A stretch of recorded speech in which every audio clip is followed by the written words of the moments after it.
Shalom, shalom, j'espère que vous allez bien et bienvenue dans votre nouveau numéro de l'émission L'éveil de la conscience de la jeunesse.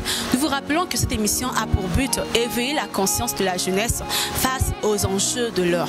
Nous parlerons aujourd'hui d'un sujet très important qui n'est que l'addiction. Alors c'est quoi l'addiction? L'addiction c'est une dépendance à une substance ou à une activité ayant des conséquences nuisibles à la santé. Et l'addiction a plusieurs domaines, a plusieurs faces. Dont nous citons, une personne peut être addicte au sexe, une personne peut être addicte à l'alcool, aux réseaux sociaux, etc. Il y en a plusieurs, mais nous parlerons que de ces trois points. Les personnes qui sont addictes au sexe, les personnes qui sont addictes à l'alcool et les personnes qui sont addictes aux réseaux sociaux. Souvent, quand les gens sont addicts à quelque chose, les personnes, soit ces dernières, ne peuvent pas s'en passer de cela parce que ces addictions-là ont laissé des hormones de dépendance à un point où elles ne peuvent pas s'en passer. Alors, quand une personne est addicte au sexe, la personne est accro, la personne ne peut plus s'en passer et c'est l'une des portes qui peut venir à la santé spirituelle. Car si l'addiction a des conséquences nuisibles à la santé physique, à combien plus forte raison à notre santé spirituelle. Nous allons parler des conséquences de l'addiction sur le point spirituel. Vous savez, l'addiction sur le point spirituel, prenons l'exemple d'une personne qui est addicte au sexe.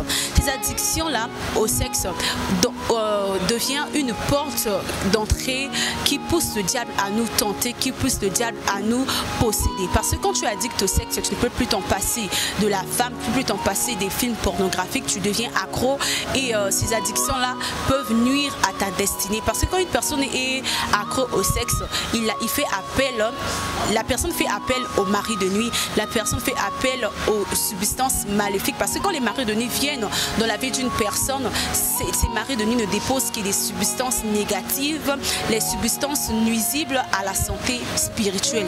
Et nous pouvons voir, on sait tous que quand une personne a des maris de nuit, si c'est une femme, cette femme n'aura plus la facilité d'avoir une stabilité relationnelle, aura une difficulté à trouver un bon mari parce qu'il devient instable. Ces maris de nuit font de sorte que la personne ne trouve pas ce qu'elle désire. Et si c'est un homme, c'est la même chose. L'homme devient instable dans ses relations. Les maris de nuit peuvent bloquer les finances d'une personne.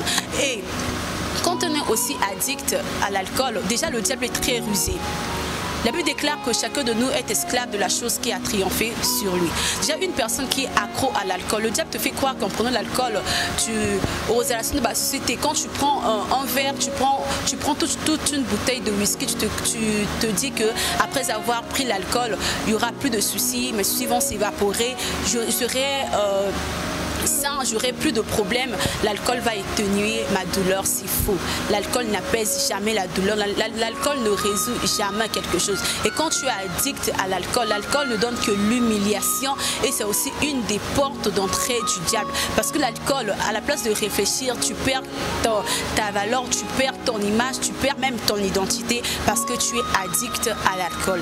Alors quand tu es addict aux réseaux sociaux, les gens qui sont addicts aux réseaux sociaux, le diable te fait croire que tu as tout le temps devant toi et que tu ne perds rien. Le diable te rend fainéant. À la place de chercher un emploi, à la place de te chercher, à la place de prier, non, tu es là tout le temps, tu perds tout ton temps dans les réseaux sociaux. Par là, je ne dis pas que c'est mauvais d'utiliser les réseaux sociaux, non. Mais quand tu abuses, déjà les gens disent que tout excès nuit.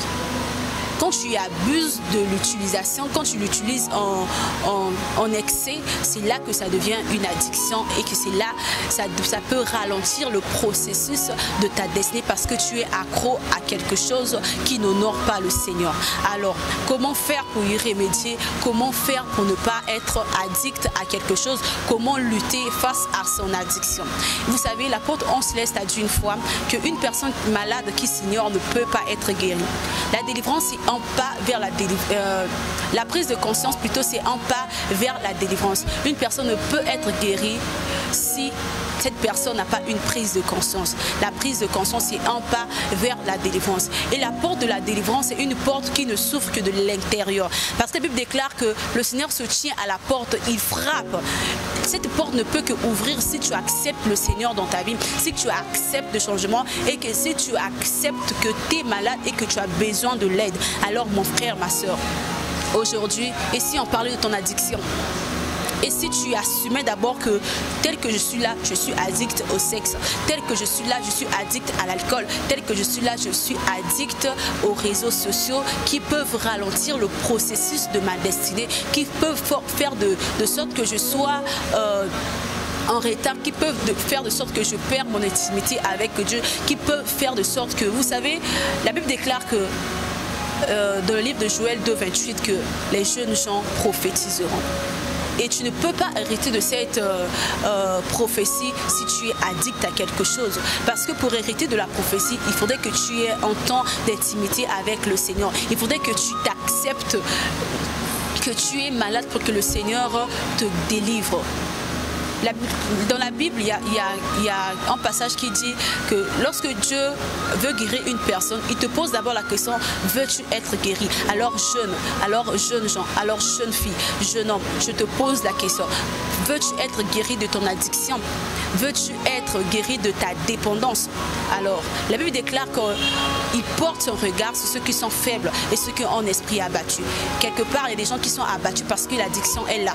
Alors, j'aimerais que tu prennes d'abord conscience de cela, que tu es malade, afin que tu acceptes la délivrance qui est une prise de conscience pour que le Seigneur qui frappe à ta porte ait la possibilité d'entrer dans ta vie, ait la possibilité de te guérir. Alors, mon frère, de là où tu es, si tu as bien reçu ce message, si tu l'as compris, ne la garde pas pour toi-même, ne garde pas cette vidéo pour toi-même, partage cela afin que le nom du Seigneur soit glorifié et surtout que le Seigneur t'aide à avancer, que le Seigneur t'aide et qu'il te donne la force, parce qu'il dit que c'est ni par notre puissance ni par notre force, mais c'est par son onction, que l'onction du Seigneur te donne la force de laisser, d'abandonner tes addictions.